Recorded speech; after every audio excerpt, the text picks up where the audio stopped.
Hello. When we finished our story of Rama and Sita last time, Sita had been stolen away by the evil 10-headed demon god Ravana and taken to his island stronghold of Lanka.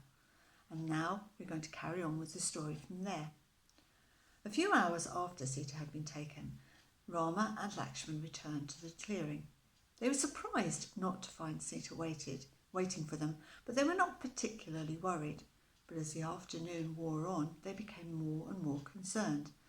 They searched the jungle around the clearing, but as she had been taken away into the skies, there was no sign for them to follow, excellent hunters though they both were. They had no choice but to go back to the clearing and wait and hope that she would come back of her own accord. Now, just because they hadn't been able to find a trail didn't mean that a trail didn't exist. For as I've already told you, Sita was a creature of great resourcefulness and cleverness, and, lying at the bottom of the chariot as it flew across the skies, she thought of a plan that might help her husband and his brother to find her. Carefully, so that she would not disturb Ravana, she pulled the necklace that she always wore around her neck and broke the cord, and then very carefully she began to poke the precious stones and pearls through a tiny gap in the floor of the chariot. Now, the monkeys who lived in the tops of the trees in the jungle were surprised when jewels and pearls began to rain down on them from the sky, and it caused them to stop what they were doing and look upwards.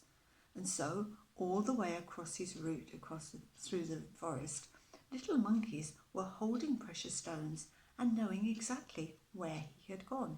But they didn't know what to do with the things that had fallen from the skies, so they decided to take them to their king, who they felt sure would know what to do.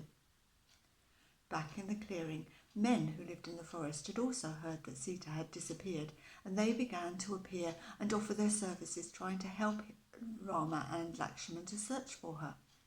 Soon a whole army of men was living in the clearing, but after 2 weeks there was still no sign, and then the trees began to shake and monkeys began to appear.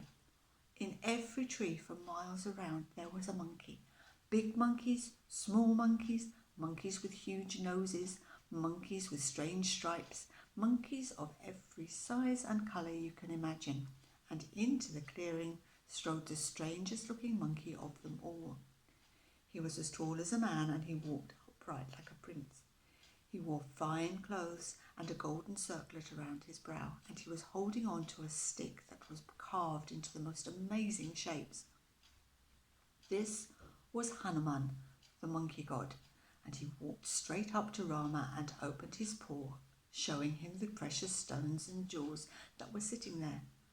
Of course, as soon as he saw them, Rama recognized them straight away, and Hanuman assured him that, thanks to the cleverness of the monkeys and their willingness to come and tell him, he now knew exactly where Ravana had taken the Princess Sita, and that he and his army of monkeys would do everything they could to help Rama Lakshman get her back. So the men from the forest, the army of monkeys, and the two brothers and the monkey god Hanuman set off across the forest, arriving at last on the shores of India, where the island of Lanka could be just about made out in the distance. But of course it had taken them so long to get there that Ravana knew they were coming, and he had cast a spell to make sure that a wind was blowing from Lanka towards the shore, making any sailing boat impossible to set off. And then he raised the waves so that the sea was too rough for a rowing boat to cross, leaving the army stranded on the other side and helpless. But not entirely. Although they had no idea what fate might have befallen to Sita, Hanuman said that he would go and see if he could find her. He had the stick in his hand, which turned out to be a magic staff, and when he spun it around his head, it enabled him to leap great distances. With a short run-up, he took off into the air and leapt over the churning waves, landing just outside the royal palace of Ravana on the island of Lanka. He hid in the undergrowth and could hear the voice of the demon angrily shouting at someone. "Your stupid husband has arrived on the shore, and he thinks that he can come and take you away from me, but he will not succeed, the demon roared. I have waited long enough, and you have held out on me for this time, and it will have to stop.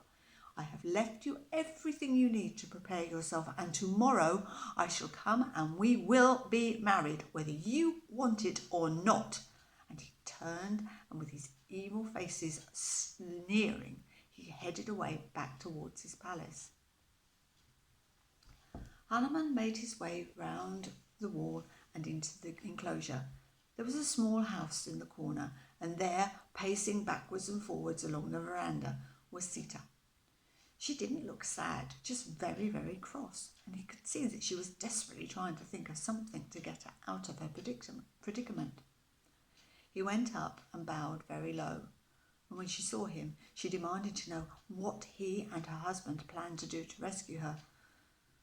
Hanuman said that he did not know at this moment in time, but that he would go back and tell Rama what had happened and what he had seen, and that he assured her that if she could just hold her nerve for a little longer, he and Ravana and Lakshman would come and rescue her. The princess took an earring from her ear and handed it to the monkey god. Give this to my husband, she said, and tell him that I expect him to make good on that promise.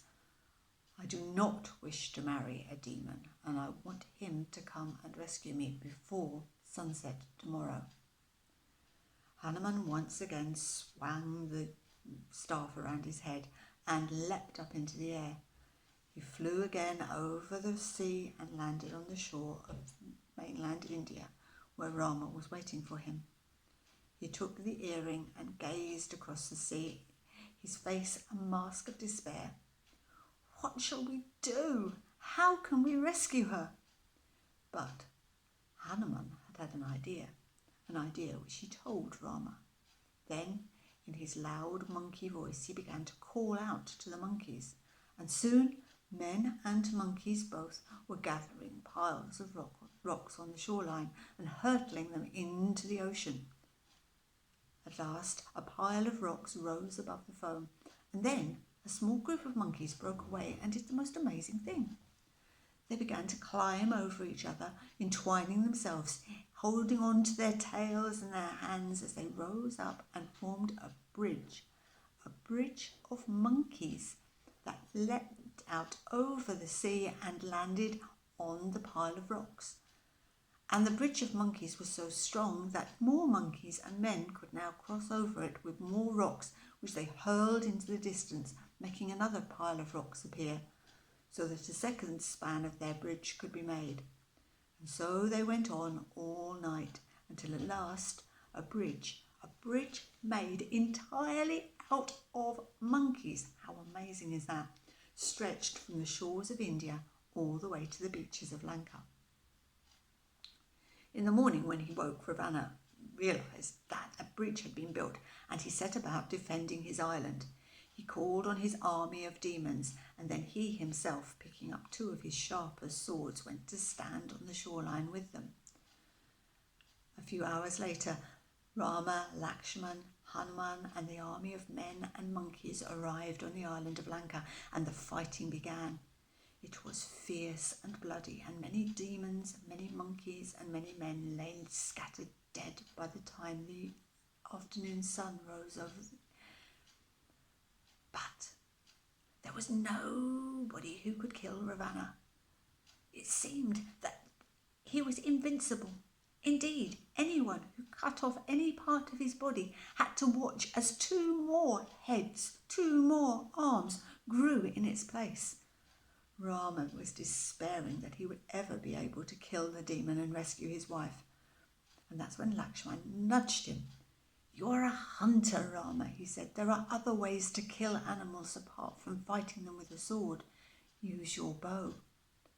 So as the fighting went on around him, Rama paused for a moment to pull his thoughts together.